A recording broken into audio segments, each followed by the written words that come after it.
Listen up, partners. This is Good, Bad, Ugly on World Improv Network.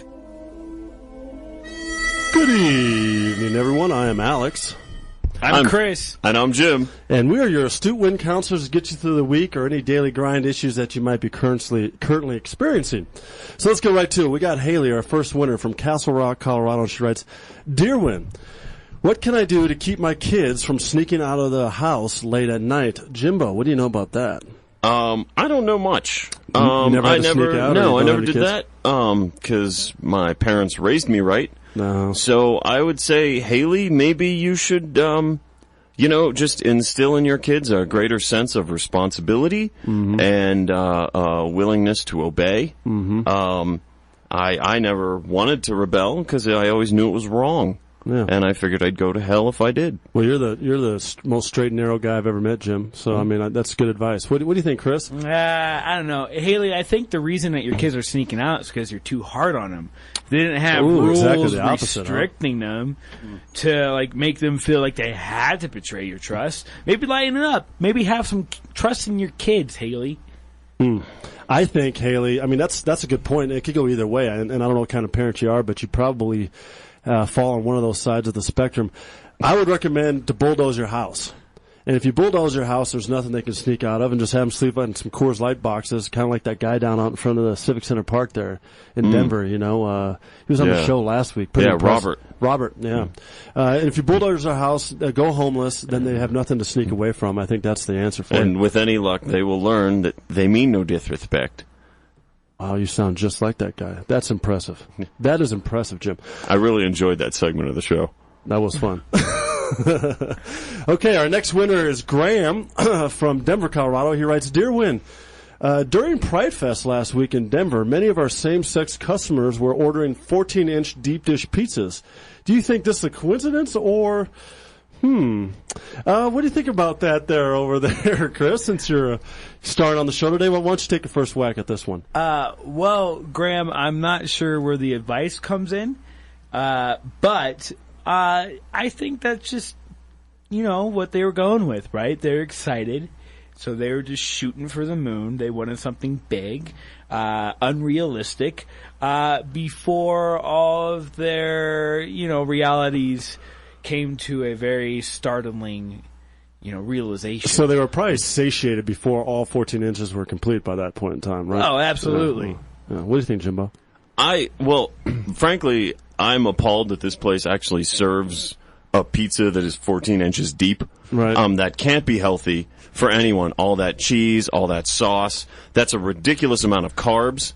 Yeah. The only thing I can think is that these people were now that they can get married, and they're very proud that they can just let themselves go and not worry about looking good to attract a mate, because now they're locked into a commitment for the rest of their life with this one other person, and they're never going to have anything better than that. So why not just let myself go and become a slob?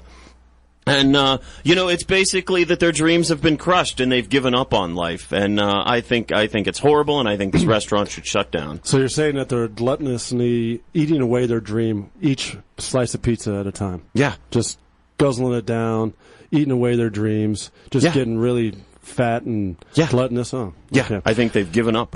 Graham, I don't know. I think it was strictly coincidence because when was that? Was it last Sunday? Was it 1 week ago? 2 weeks ago? I think it was just the actual festival was last Sunday. Last Sunday. Yeah. So that was a very nice day out, if I recall correctly. I think the weather was pretty good. And so I think it was straight coincidence because based on the alignment of the stars along with the clouds at that point in time in the day, it will call you to say, give me 14 inches and give me as fast and as hard as much of that 14 inches as you can.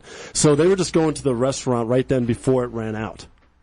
How much of that 14 inches do you think you could handle, Alex? Oh, God, it depends on my mood, I would say. It also depends on my, at that point in time... Give me a number. Just give me a number. Ooh, impressive. 28, so you can take... I double down. Okay. I will go with... So you like to go for a DP dough, 14-inch deep dish. DP dough. Yep, one for each hand. One for each hand. Well, I could say... I alternate. I can easily take 10, and if I need to go skiing, I can do 14. That's fine. Anyway, so thank you there, Graham, for that interesting question. Let's move on to one more. We got Lucas from Edinburgh, Scotland, writes. He says, Dear Win, how significant is global climate change affecting where you guys live? Well, let's see. Every morning, the sun comes up. It gets hotter. By the evening time, it's pretty hot, and then the sun goes down and it cools off. So I guess the climate change is pretty significant from, let's say, 9 o'clock at night till about 6:30 to 7 in the morning. So it's pretty significant over here. Any insight on that there, Jim? No. None. Okay. I don't pay attention to the weather. Okay. What about you? What do you think, Chris? Things have been getting humid, and I think that is because of two reasons. A, it has been raining a lot. And B, there's been a lot of marijuana smoking. And the smoke has been making its way up into our atmosphere and creating more rain clouds.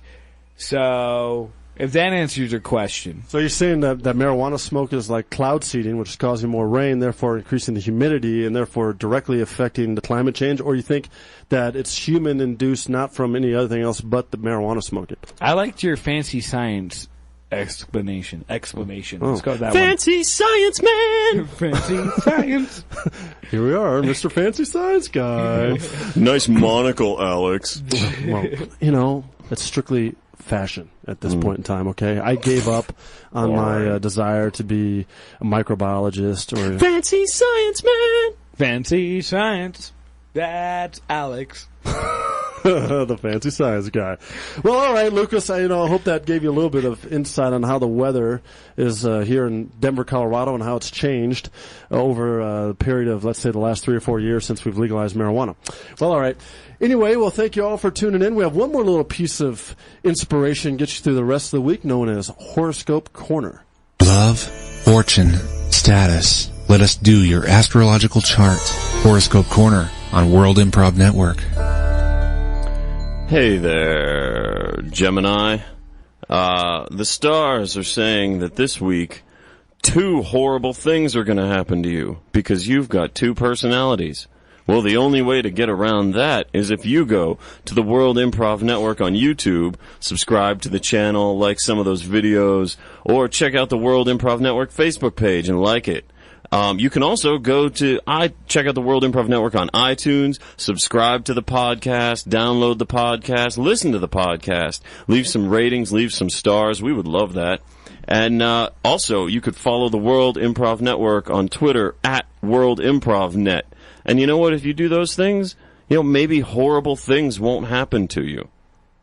Thanks for listening to Win on KZKO.